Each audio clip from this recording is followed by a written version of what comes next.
Hey, what's going on, guys? It's Stevie Stroh, and I wanted to do a follow-up video to show you my current environment for developing software on the color computer that I have, which is halfway high-tech, halfway ghetto fabulous, and it involves a couple of pieces. What you're going to see here on the left-hand screen here, this is my real CoCo. This is a white CoCo 1 that's connected to CoCo VGA, and then I have taking the CoCo VGA, and I have a box like this which takes the VGA output from my CoCo and then converts it to HDMI.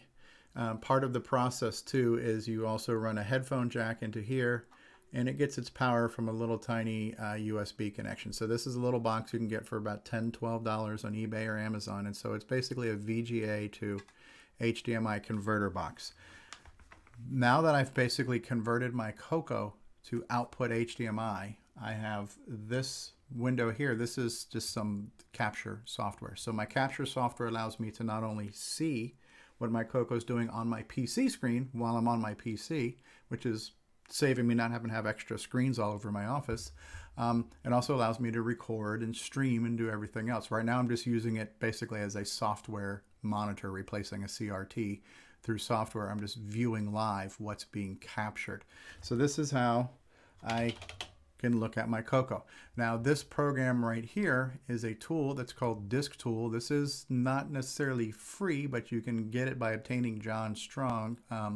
You can get this, you can obtain this by reaching out to John Strong. But John Strong makes this tool. This is kind of his own in-house tool he uses for himself. And the cool thing about this is this allows me through my PC to open, manage, and access contents of disk images and use a notepad type editor to edit programs. Right now I'm just doing stuff in BASIC. I would assume this would work in assembly, although I've never tried that. But it's pretty cool because I can actually drag and drop and copy and paste files between disk images, so I can do file management and I can access a disk image. And what I was doing in the past was I was putting an SD card into my PC. I was editing my program, saving it, taking the SD card out, and then sticking it in my CoCoSDC. What I've done that's slightly high-tech now is I've gotten a flash air card, which is a Toshiba wireless Wi-Fi SD card, and you can configure that to get on your home network, and you can configure it to share out a folder. So it looks like a shared file folder, shared server on your network, and then you can access that. I've actually mapped that shared drive as an S drive. So I've got an S drive on my PC that points to my SDC card that is live and running in my CoCo SDC. Having done that, I can use John Strong's tool. I can browse down to my S drive and I can now see the disk images that are currently on here. The one that's called DBOM, if I double click this and I mount, I need to click on, like for example, DBOM. I got to click on drive 0, click it to mount it. I can now see all the files that are on here. And right now, this is how I'm using to edit my Kabam game that I'm currently working on. And if I double click that, here's my source code. This is my basic program that I'm working on, but I can use a notepad editor, which is a heck of a lot easier than using the CoCo screen. I don't have to use the edit command, blah, blah, blah, blah. So I can use basically notepad. I can copy and paste, I can search and replace. The only thing I can't do, unfortunately, is the fabulous renumber command that you can do from the command prompt in BASIC. I can't do that. So, but it's a great trade-off to be able to do that. So what else can the disk tool do for me right now? I can go ahead and create like a brand new basic program. I'm going to record one called, I'm going to make a new basic program. I'm going to call it test. And it's already opened up in my full screen editor. So I can say 10, print, quote, typed. I'm so used to hitting shift 2 for quote on the CoCo now. And so typed on my PC, 20, print, shows on my SDC, 30, print, look at me. All right. So here's my program. File. Where the heck? Yeah. So file. I'm doing this on like 4 different screens. File, save. I'm exaggerating. It's only 3 screens. File, save. Close the program. There is now a program on here that's called test. Now, because this is a cold boot of the SDC, I haven't mounted this. This is where it goes from high-tech to ghetto fabulous, because what I now need to do is this disk image that's currently mounted on my PC, I've got to select a different disk image to unmount that. And once I've unmounted that, and now I'm looking at the contents of a different disk, that file now becomes available to my CoCo. I did a cold boot here and I didn't mount it. I usually have this auto starting to mount, but now I would actually have to say drive 0, DBOM. And that's the disk I was working on. And if I type in dir, we will see there's my test program. If I load test and I list it, here it is. Typed on my PC, shows on my SDC. Look at me. I'm a poet. I didn't know it. So when I run this, the joy of the CoCo keyboard, boom. So this program, I created it on my computer. I was actually creating it using my computer's editing capabilities, but I was editing a disk image that was live on an SD card that was live in my CoCo through my home network. Boom, making that connection. Here's the only thing that is also a little bit of a speed bump. Not only do I have to unmount the disk on the editor before I can read this, but if I wanted to make a change, let's say I type in 940, print quote, make that change. All right, so I've added a new line. If I want to save this as test and I go to hit save, I'm getting an IO error. And the reason why is because this disk, because this SD card has been opened up through the network from my computer, it is in now a read-only mode on the CoCo.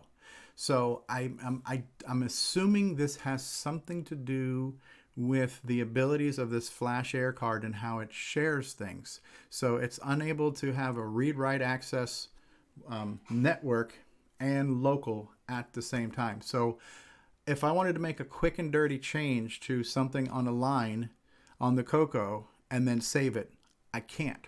So what then I have to do is I have to go back to my, okay, so right now I tried to hit line 40.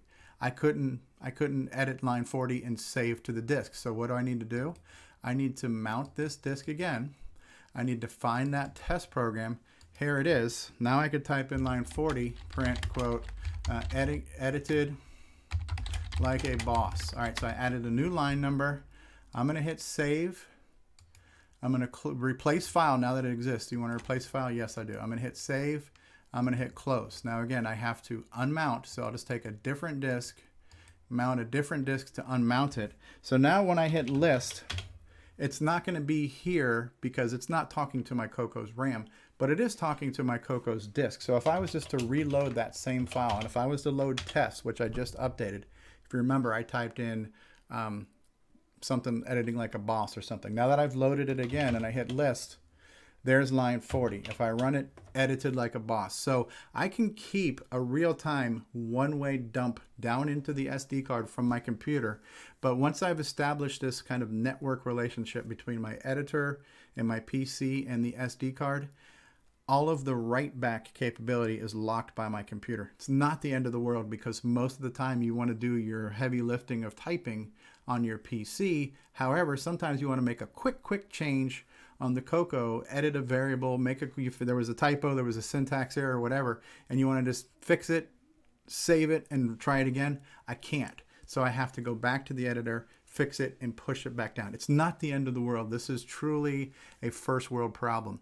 Other than having to unmount and dealing with the read-only, I can sit here and make changes on my PC and pump them down to my CoCo really quick. All I have to do is edit it, save it, reload it, and run it, and boom, it's there. So it's not terrible, but I still am going to complain about it because that's what we do.